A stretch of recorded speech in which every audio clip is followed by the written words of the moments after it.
बोलो श्यावर रामचंद्र भगवान की जय।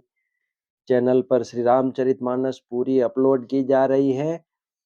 तो उसमें अब भगवान सबरी जी के आश्रम पर पहुंचे हैं, तो क्यों न सबरी जी के जीवन पर थोड़ा प्रकाश डाल दिया जाए। आप पूरा सुने और अच्छा लगे चैनल को सब्सक्राइब करें। भक्तमती शबरीबाई भगवत भक्ति की साक्षात प्रतिमा थी। उनका जन्म भीलकुल में हुआ था। वह भीलराज की एकमात्र कन्या थी। उसका विवाह पशु स्वभाव के एक क्रूर व्यक्ति से होना निश्चय हुआ था। अपने विवाह के अवसर पर बलि हेतु लाए गए पशु समुदाय को देखकर उसका हृदय करुणा प्लावित हो उठा। उसके हृदय में दया, अहिंसा और भगवत भक्ति के संस्कार थे। उसने अपने पिता के अपयश की परवाह किए बिना चुपचाप रात को जो बलि के लिए पशु लाए गए थे, उनको आजाद कर दिया और मन में सोचा कि शादी हो गई तो पशु तो फिर लाए जाएंगे और बलि चढ़ाई जाएगी, तो मैं शादी ही न करूं ताकि इतने पशु बलि से बच जाएंगे। तो शबरी मैया ने चुपचाप रात को सुबह जल्दी उठ के जंगल की राह ले ली। शबरी वन में निवास करने लगी।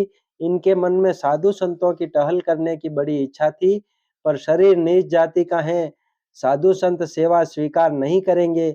इसलिए थोड़ी रात रहने पर ही वे ऋषियों के आश्रम में छिपकर जाती और लकड़ियों के बोझ रख आती।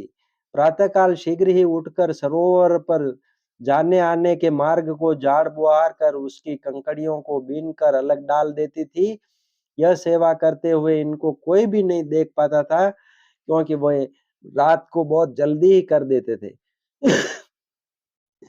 सवेरे उठकर ऋषि लोग आपस में कहते कि मार्ग को नित्य कौन झाड़ जाता है और लकड़ियों के बोझ कौन रख जाता है। वनवासी ऋषियों में एक मतंग नामक ऋषि थे। वे परम विरक्त और भक्ति रस के आनंद से परिपूर्ण थे।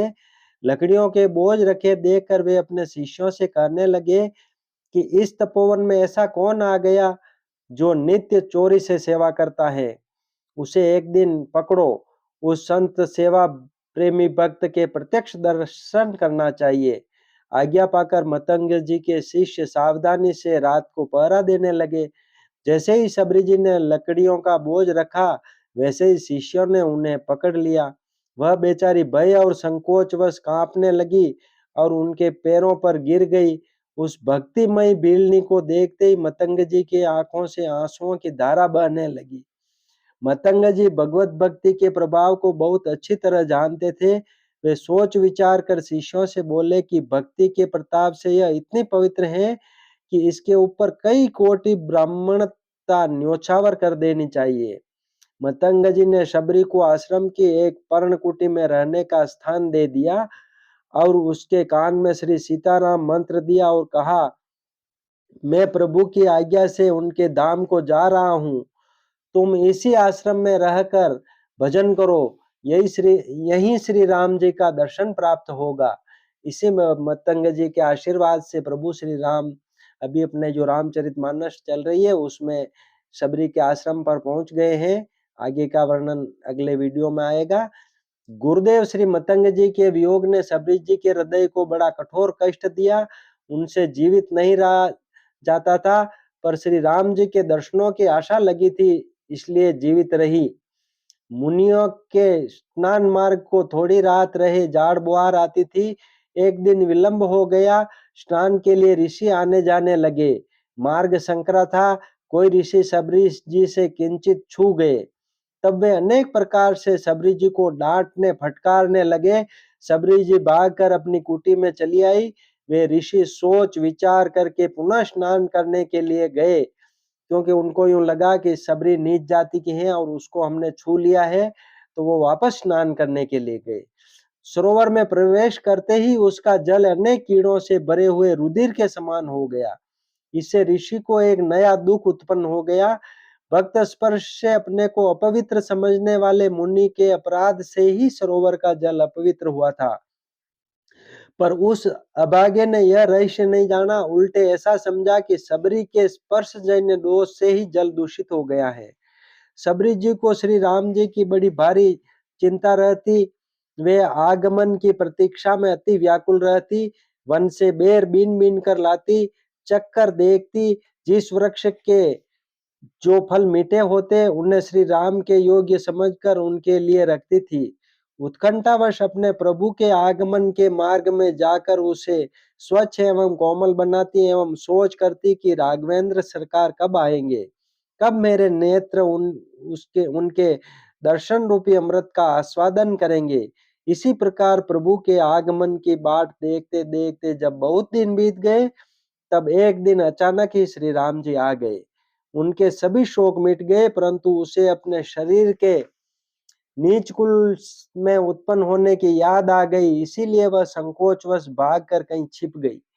भगवान श्री राम वनवासी लोगों से और ऋषियों से पूछते पूछते वहां आए जहाँ शबरी जी का स्थान था। वहां शबरी को न देखकर भगवान कहने लगे कि भाग्यशालिनी हरिभक्ता कहाँ है?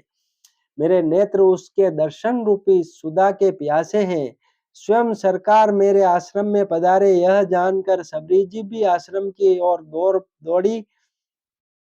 दूर जहां से प्रभु को देखा, वहीं से सप्रेम साष्टांग दंडवत प्रणाम किया। शबरी के नेत्र प्रफुल्लित हो गए। भगवान ने समीप जाकर शीघ्रता से ललक कर उसे उठा लिया।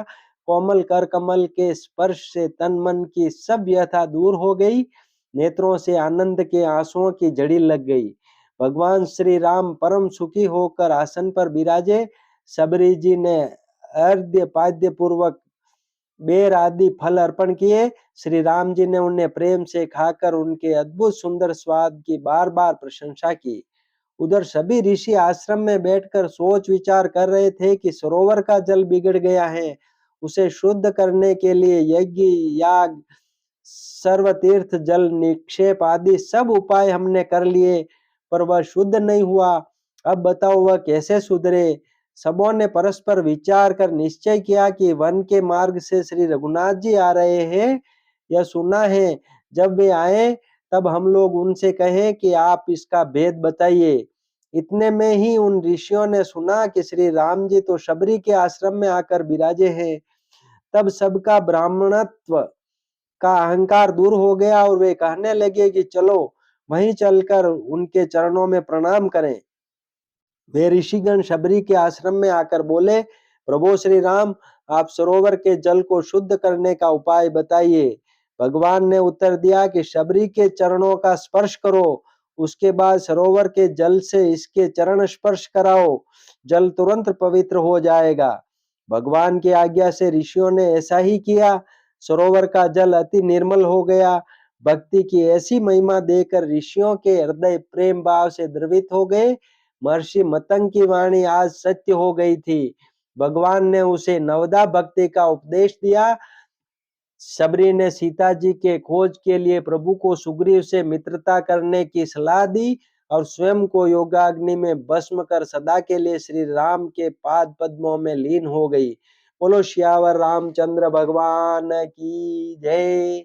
अब इसमें जो नवदा भक्ति का वर्णन आया है वो रामचरितमानस के अगले वीडियो में जो आज ही आएगा, उसमें पूरी नवदा भक्ति जो भगवान श्री राम ने शबरी जी को बताई थी उसका वर्णन आपको सुनने को मिलेगा।